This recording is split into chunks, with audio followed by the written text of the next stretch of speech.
नमः शिवाय। श्री महालक्ष्मी नमः। नमो भगवते वासुदेवाय। जय मां सरस्वती। जय श्री कृष्ण। राधे राधे।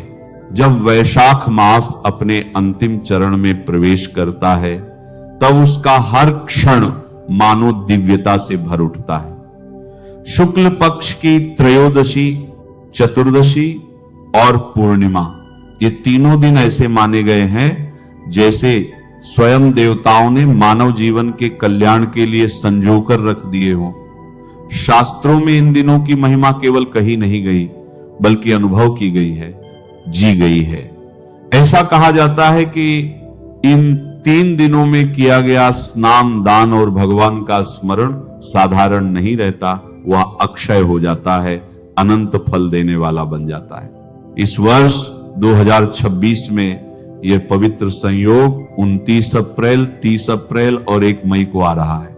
ये केवल तिथियां नहीं हैं बल्कि एक अवसर है अपने जीवन को शुद्ध करने का, अपने कर्मों को पवित्र बनाने का और अपने भीतर सोई हुई श्रद्धा को जागृत करने का। चाहे कोई उत्तर भारत में हो या दक्षिण भारत में, वैशाख मास की परंपराओं में थोड़ी भिन्नता हो सकती है, लेकिन एक सत्य हर स्थान पर समान है। वैशाख स्नान का समापन पूर्णिमा के दिव्य पर्व पर ही होता है। जैसे ही पूर्णिमा की चंद्रमा अपनी पूर्णता में चमकता है, वैसे ही यह पावन काल भी अपनी पूर्णता को प्राप्त करता है।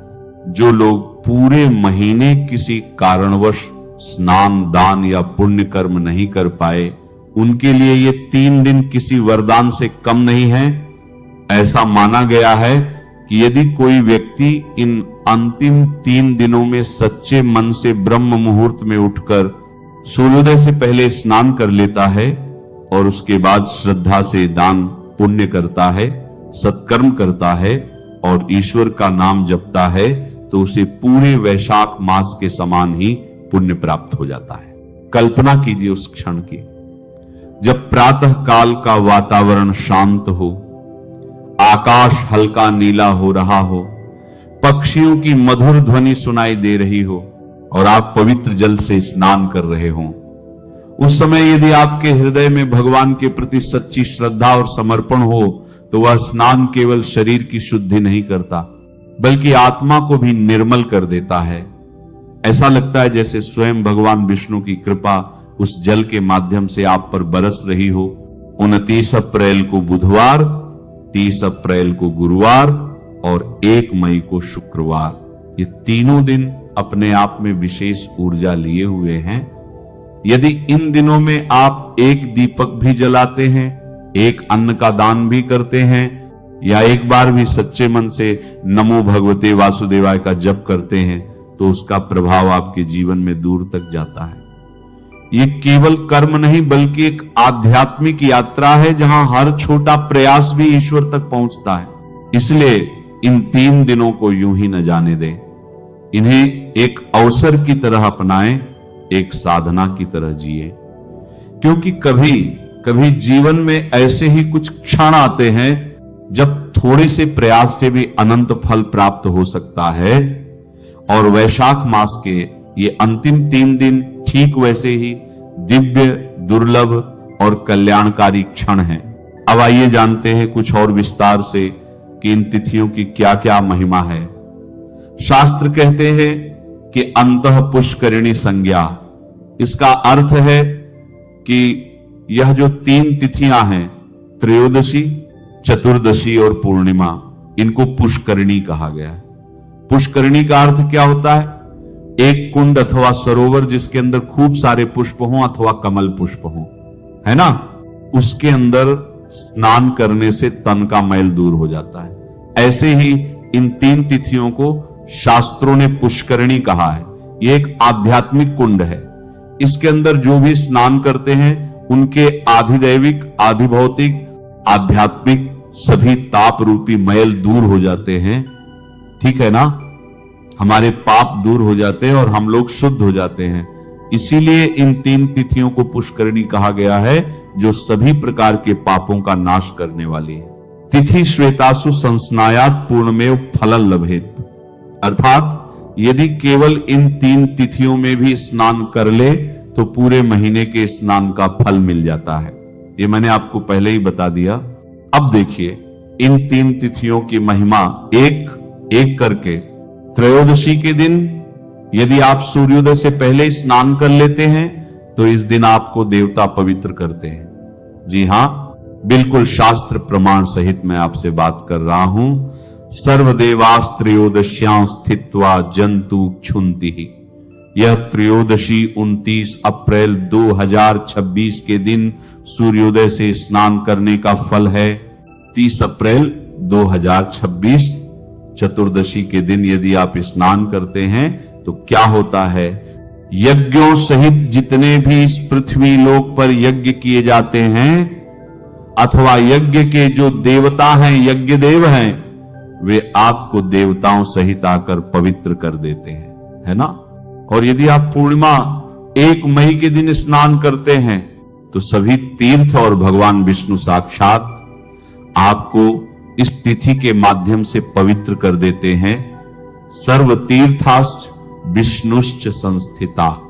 विष्णु जी और सर्व तीर्थ आपको मिलकर पूर्णिमा के दिन सूर्योदय से पहले स्नान करने पर पवित्र कर देते हैं। अब देखिए आगे शास्त्र कह रहे हैं, ब्रह्म घनम व सुरापम व सर्वानेतान पुनंति ही।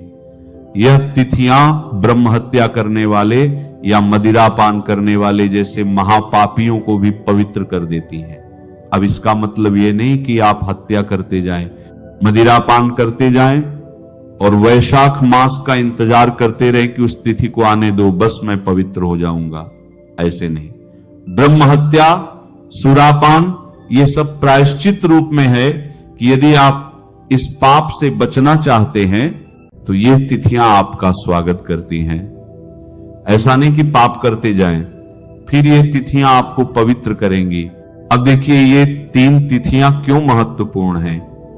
क्योंकि एकादशी के दिन अमृत निकला, द्वादशी के दिन भगवान ने उस अमृत कुंभ की रक्षा की, त्रयोदशी के दिन भगवान ने उस अमृत को देवताओं को पिलाया, चतुर्दशी के दिन भगवान ने दैत्यों का वध किया और पूर्णिमा के दिन भगवान ने देवताओं को दैत्यों से उनका राज्य वापस दिलवाया।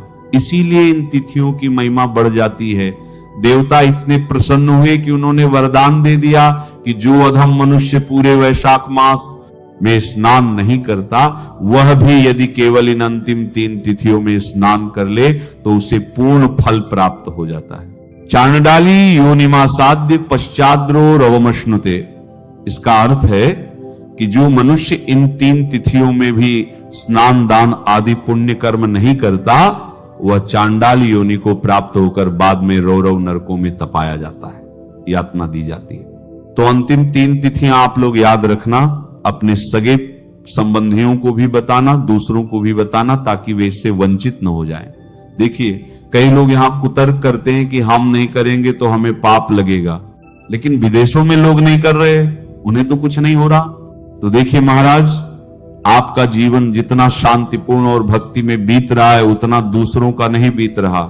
जितना आप धर्म के करीब जाएंगे उतना आनंद और शांति सहज में मिलेगी, क्योंकि भगवान आनंद स्वरूप हैं। सच्चिदानंद रूपाय विश्व उत्पत्ति आदि हेतवे। भगवान विश्व की उत्पत्ति के कारण हैं।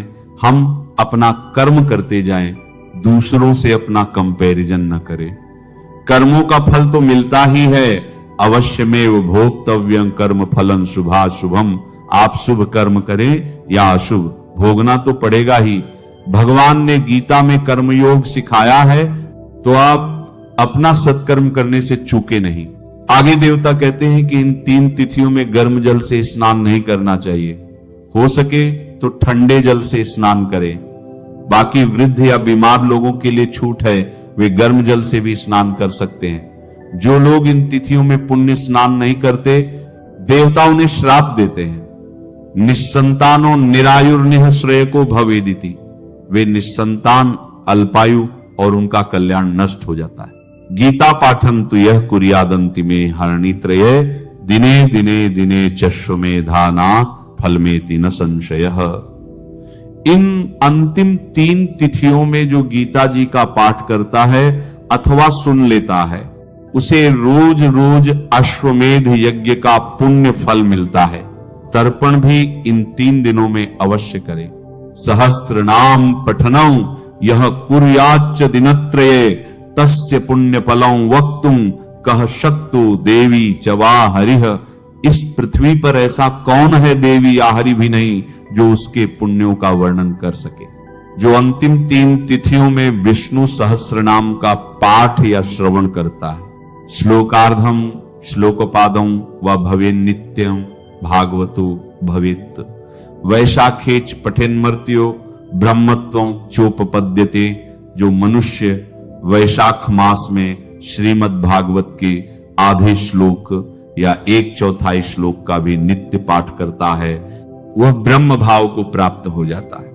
यो वै भागवतं शास्त्रं शृणुयात् तदहत्रये न पापैर लिप्यते तद्वत् पद्मपत्रमिवाम्बसा। जो इन 3 दिनों में भागवत का श्रवण करता है